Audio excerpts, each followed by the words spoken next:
stuff.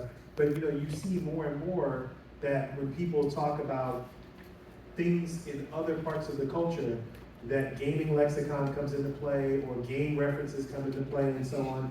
It's very, very different. And I'm wondering, looking at how fans and their experiences are kind of progressing across all these different areas, how do you actually keep track of what gamers, Madden fans, football fans actually want to see?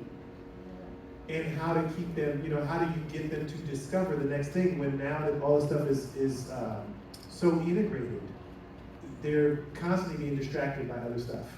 Yeah, so I said for the first part of that, how do we track it? Again, we have great teams that do insights and focus groups, and they're asking real life people, what are you playing, what do you like, what's working, what's not working, and so we really lean on them. But from the social side, engagement is a huge marker for anybody that works in social media. Engagement is on your content is huge to look at to see what is working and what isn't. And so my team will look frequently at those engagement numbers, decide what's working, what's not. I think you had another question about how other people are using. Just discovery. Discovery, yeah. So Yeah. You're out here frothing up the conversation.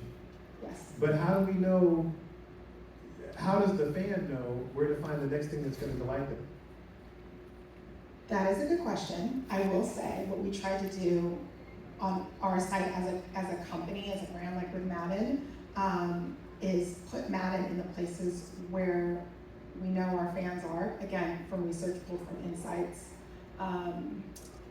Perfect example if anybody watched Thursday Night Football last night, Amazon Prime. If you watched all the way to the end, which was painful for me to see that it was way at the end, but Richard Sherman was a ratings adjuster for us. So for those not familiar with Madden, each week we put out updated ratings in the game for people that play based on real life plays during the week.